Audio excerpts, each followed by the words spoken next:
So my name's Satyajit. I work at the Buddhist Festival. My job is looking after a site crew and a whole lot of things to do with the site. We've got a thing where, like, on next Wednesday, in my head, we've got to be ready for 3,000 people. And we've kind of got a license that says if you've done these things, then the council will say it's okay to have these 3,000 people, and if you haven't done them, then there's issue cakes.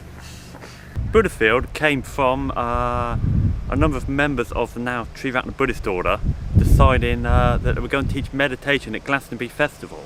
That's how I think it came about. I might be wrong, but yeah, so they did that, and that's some 15 to 20 years ago, and then they started holding retreats, started running a cafe, and also realised they could try running their own festival. That's not there. That's not there. So you either go to that bit of field or that bit of field, which isn't that far in my opinion. So you're putting one here somewhere? Yes.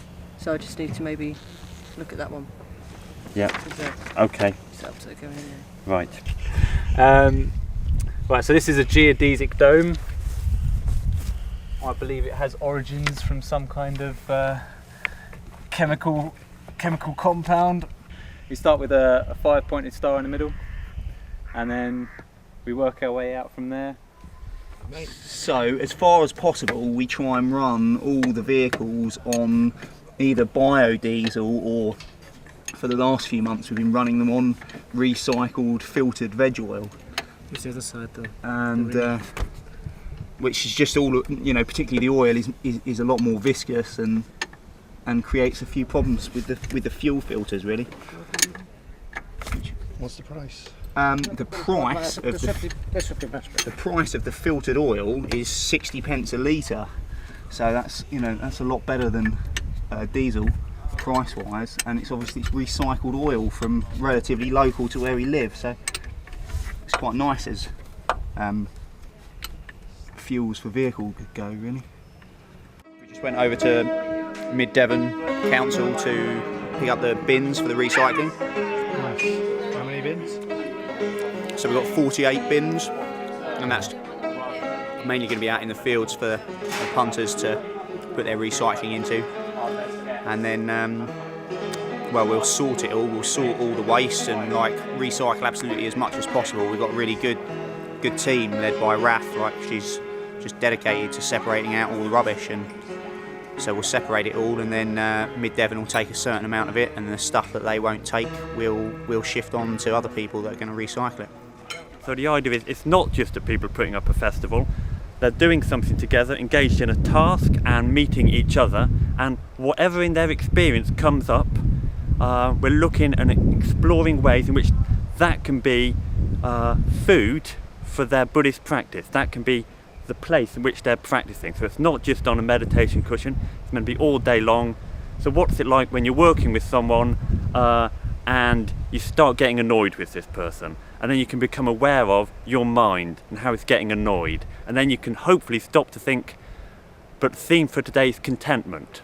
So instead I'm just going to take a step back, I'm going to breathe, realise I could be content here in this field, and I can engage again without getting into that resentment with the person. That really is why I'm interested in being here at this festival. It's interesting because as I came to the check-in, I thought, oh Christ, I feel extremely stressed out.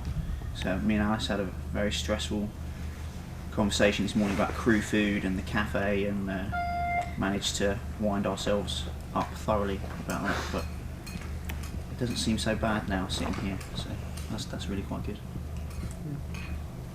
Tom, yeah, I'm alright. It took a while for me to get sleep, so I kept thinking about the Decor tent blowing away, and then dreamed about it for a bit. Oh god. But this morning I feel right. I'm starting to wake up. I couldn't meditate, I just had to sleep. My legs were aching. But yeah, I'm starting to feel good. I think I'll be alright once about an hour has passed. So yeah, I'm good. I don't know how appropriate this is for everybody, but I was just going to think I was going to say what it's been like for me this year. We've got this theme of abundance. On the one hand, I feel so unabundant, it's untrue.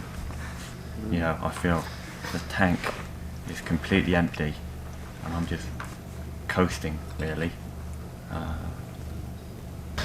So my experience of abundance has just been just letting go, and whatever happens will be okay. Whatever happens. Could be great, it could be death. Great to be here.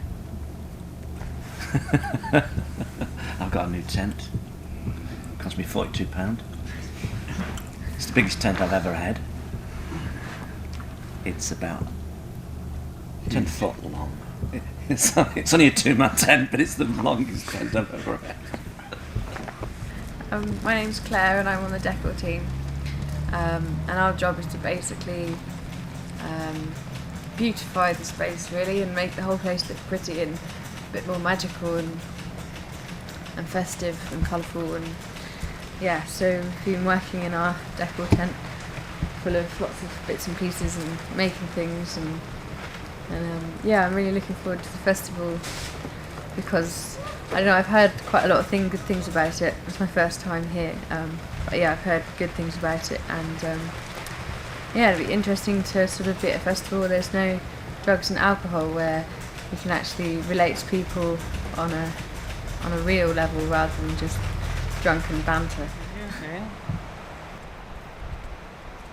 A big iron spike to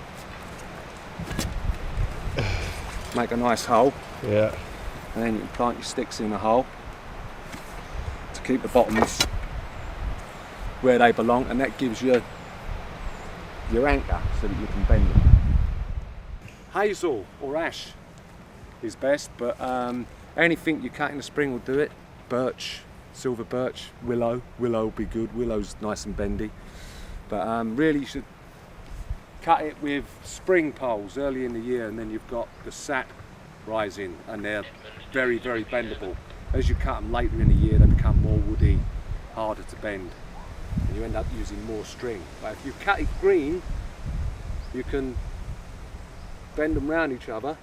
Yeah. And then you won't need any string, and that's a proper bender. This isn't really a bender because it's got string in it, and the purists will argue. The next step is to get this painted up, and then going to hang these 4 big Buddha faces off this bit here. So this here is going to be the top of the gate. Got 4 little Vajras on top. Yeah, just get some paint down all the petals and paint the letters so they stick out, and then yeah, just hang these 4 faces of the golden Buddha Ratnasambhava from each face. What did I do last night? Fornication. Had a sauna again. First time I'm really having a sauna at a festival, and I've had one subsequently every single day. But you just feel so clean afterwards. And then, oh yeah, really nice conversation with people. Really nice. It's nice to be at a place where you can Come out. Okay, where you can talk to people, and you can pretty much talk until you fall asleep. So how long do you think people have been making structures like this then? Since men have been, I don't know, since men have been sort of talking to each other, since gorillas do it. They don't do it with string, but gorillas do it fresh every night. Really? So yeah, we must have been not much farther up the scale than gorillas, because gorillas make a nest, chimpanzees make a nest every night, and this is the same. We're just bending sticks to put a covering over it, which because we're all Buddhists now and we're off that, we're going to use canvas. We're not going to use mammoth skin, but we've been doing it a long time. But if you've got any mammoth skin. Hi, I'm Pete and I'm 17, and I'm working with a cafe here. This is my first proper year doing the festival, and last year I did a couple of setup days, but I had to go. It's been the main thing I've been looking forward to all year. Hello, I'm Lydia and I'm 20, and this is my first experience of the Buddhafield Festival, and I'll be working with the Buddhafield Cafe, who I worked for at Glastonbury a few weeks ago. I've done Buddhafield 3 times before. I started when I was 15, I used to hang out in the teen tent a lot with my friend Anna and not get involved in any of the workshops or any of the hippie stuff. But now I'm really looking forward to all of that, all the hippie crap, I want to go to shamanism, go to ecstatic dance, go to, actually maybe not naked sauna just yet, but I want to really get involved this year. I'm working in Buddhist Cafe. We do a 6-hour shift every day. But that can often be the best part of the festival as well. So I'm looking forward to my shift tonight. What have we got for dinner then, ladies? Peanut butter cookie. Yeah, chocolate brownies, salads, courgette salad. I've been meditating for the past 2 and a bit years. I have never meditated before, but it's something which I have an open mind about and I'd like to try during this festival. I've been to a few kind of guided meditations. I've done like Metta Bhavana and mindfulness of breathing and things like that. But I don't go and meditate when everyone else goes and meditates because I find it very hard to sit still, and I know the whole point of meditation is to be still, but for me I find stillness in other ways, like when I'm painting or if I'm making things or playing music or something like that, because I've been told that a meditation is essentially becoming absorbed in something, so you're not really thinking about much else, or just it's absorption, basically absorption in what you're doing and in that present moment of what you're doing. And for me that's meditation, but I'm quite new to it, so I'm expecting my opinion and practice to change. Well, I've been practicing now as a Buddhist, trying to learn to meditate for 18 years. My general experience of my meditation is sitting down, noticing what is going on in my mind, and then saying to myself, well, never mind Satyajit, look at what's going on in your mind, it's okay really, and if we sit down and we're nice to ourselves, because I get a bit schizo when I start meditating, it's going to be okay. So I have to be a little bit nice to myself and look at whatever's going on, and then I generally find I exit the meditation in a better state of mind than I entered, and I think that's the purpose of meditation. Through the practice of meditation, one learns there is a space inside where one can find peace and quiet and connect with the life force that sustains us all. And when you learn to connect with that, even if you can do it only for a short period of time, once or twice a day, one will find that becomes the centre around which one's life revolves. In Buddhist tradition, there's an image of the monkey mind, where our mind is full of monkeys and they're running hither and thither and hither and thither. I think it was Eliot said, distracted from distraction by distraction. And when we sit down quietly and just be, we can notice our mind is spinning. Our mind, our thoughts, our emotions just crowding in on us. One way of looking at meditation, particularly mindfulness of breathing, is learning to sit in the middle of the sensations, the thoughts, the feelings, the emotions that we're having. I'm feeling quite overwhelmed at the moment. There's just quite a lot of, it's just balmy stuff going on. Like they've got a pile of earth there which they've got just digged in, that they're going to bury the Buddha and then unearth him. Got like a big stupa made of a stack of pallets right here. Then they've got this, they've just taken delivery of this gong, this like 2-metre gong that's going to hang off this 4-metre stand that they've just hammerited up. So there's one full day until the festival. This, it's a hive of activity. People are arriving, the stores are going up, plans are being really tested. 5 points just got to get done, and then we've got to go and do this thing up at the gate, give them some water, and it's going to be a busy day. it's going to be a busy day. Yeah, it's coming to a crescendo now. Here we do extreme recycling at Buddhafield. That's where every bin bag is opened and where we make sure that everything is sorted to the nth degree. That means that if it can be recycled, we recycle it. We are making a table out of this 800-year-old oak tree that was felled down the road. Pretty good. Yeah, we found it lying around in the guy's wood yard when we went to pick up some wood for the site, and just thought it'd make a perfect table. And we're just going to try and get it next to the stumps, lift it up, and hopefully that's a table. Dear people, please compost everything that is biodegradable. Please use the labelled compost bins, because we don't want them to put it in the loos this time, because that makes a different kind of compost which biodegrades at a different rate. So you have to kind of say it again. Make good compost. Compost is actually making land, and land is just the rotten down remains of everything that went before us. So Cindy and Rabbit are they're data collectors. They're recording noise meter readings to ensure that we're consistent with our licence limits on noise. Just at the front of the hedge there, and that is number one. And then when you've done that, you're going to cross the field and you're going to stand there, and you're going to point your meter in the direction of the festival site. So this is where all the action is. Yeah. Okay. Yeah.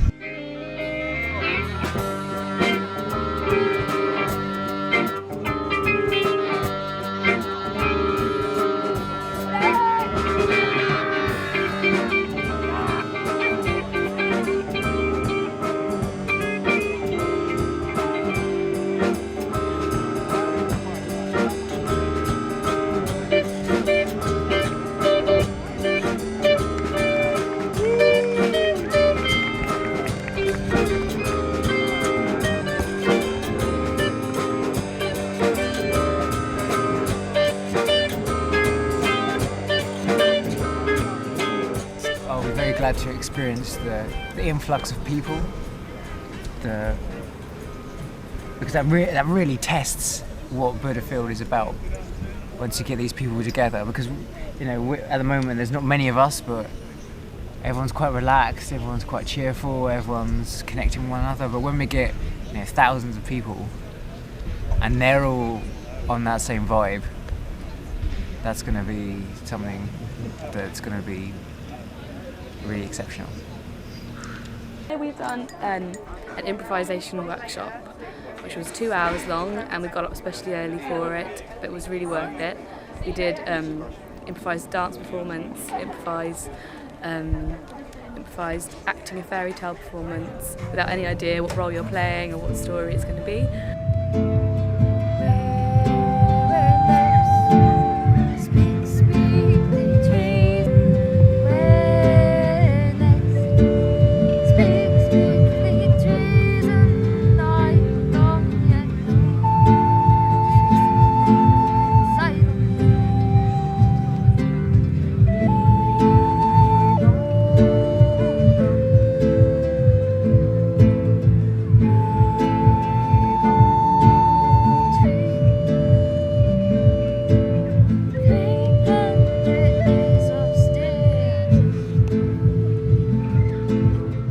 I love the dance of life that goes on, and it's the blessings to be in a festival which is a celebrity-free culture. So it represents genuine diversity, a whole wealth of things to do, and I get the opportunity for two things. One is to dance, and the other is to share a little of the Dharma. This is a sluttishly made bandana in carnivalesque manner to invite people to come and parade and strut their slut stuff and come and say no to anyone that tells you how you should behave or what you should wear, especially if you're a woman. But we need the guys to come along and support the women, and the women want to so much see those men strutting their stuff. So it's very much a guys and gals celebration of sexuality and naughtiness and telling people that we will not be told.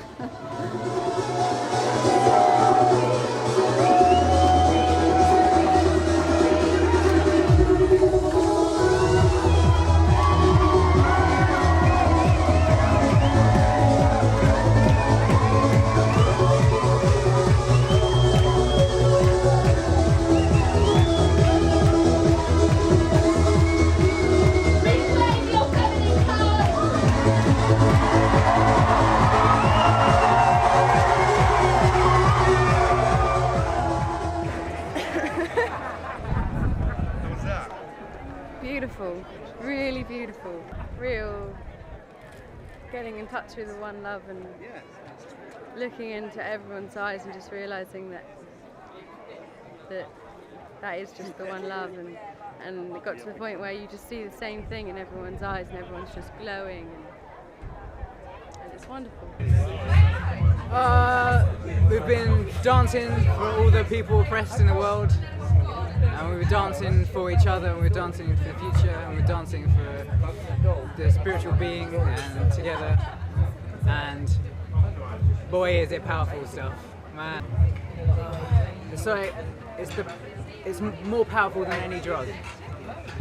At first after dancing and getting into it, we had, there's so many good parts. We had the men in the middle and the women outside, and the women were cheering for the men, and it was like a tribe, man. It's like we were supporting each other, and then we were hugging each other, and that was amazing. And at the end we had a group of 4 or 5 of us, and we all got together and we all had our heads together, and we all, it was so intimate, and yeah, maybe it just made it sound crazy. Going to do some shamanic trance dancing in there for a short while. We don't know what that is. We just turned up. So, we don't know what that is yet. We just turned up and hope for the best. I think it's just going to be a jolly old tea party. It's bit of drumming, bit of visualisation.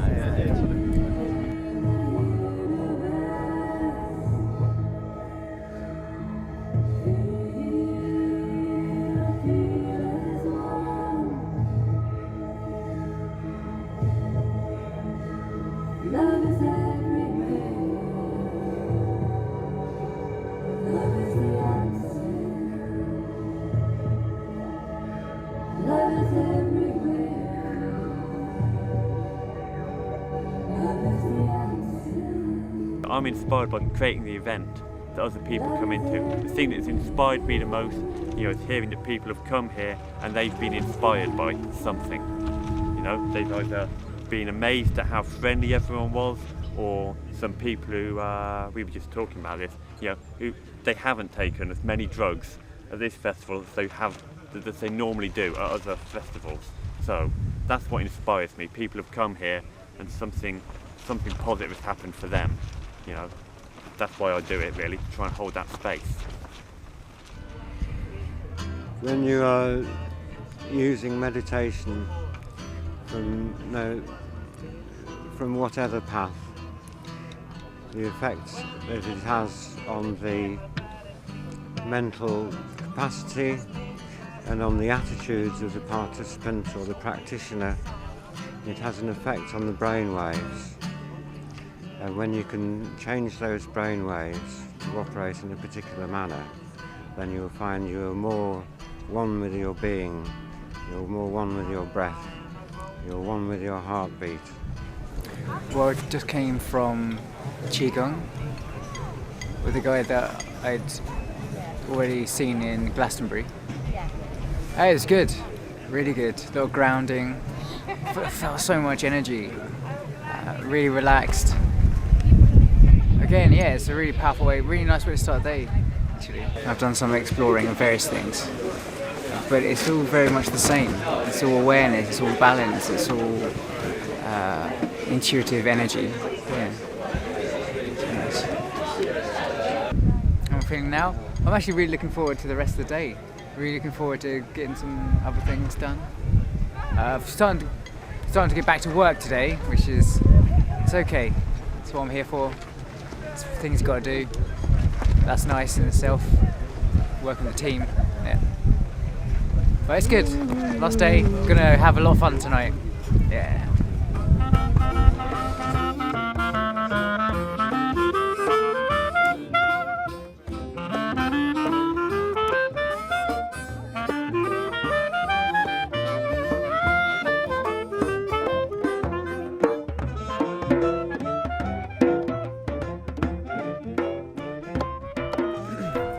The festival's finished and it's the day one of Tap Down.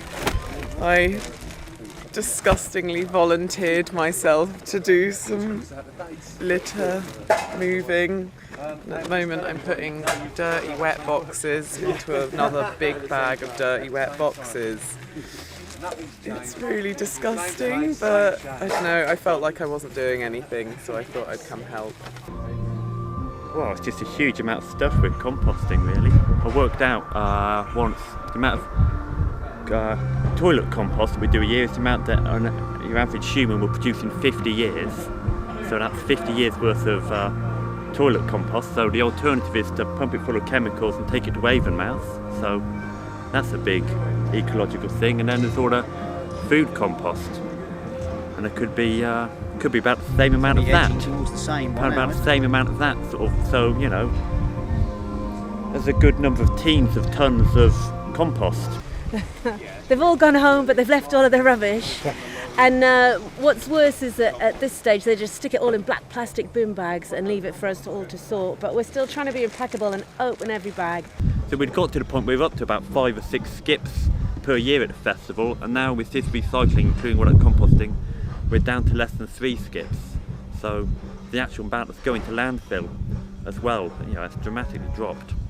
But it is not for the light-hearted, the work. So this is going through every single bin.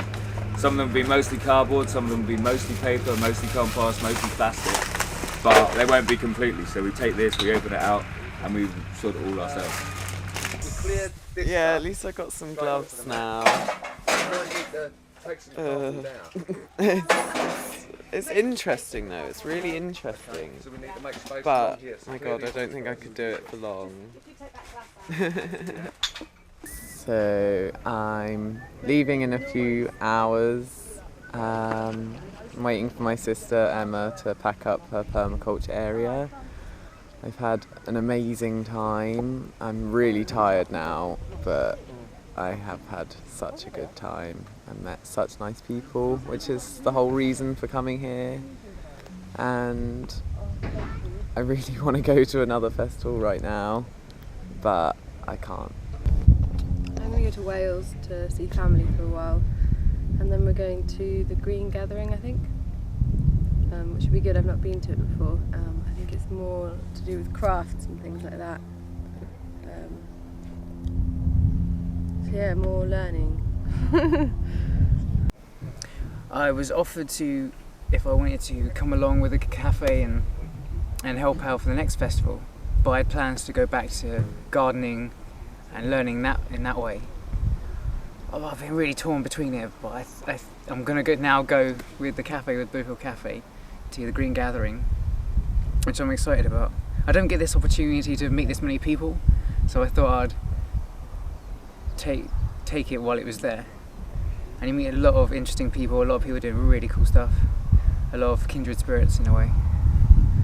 So yeah, it's a good life. I think this is what people do in the summer. People just go to festivals, work festivals, live in this massive community, and then in the winter retreat back to the woods wherever they're living and recoup and live their lives.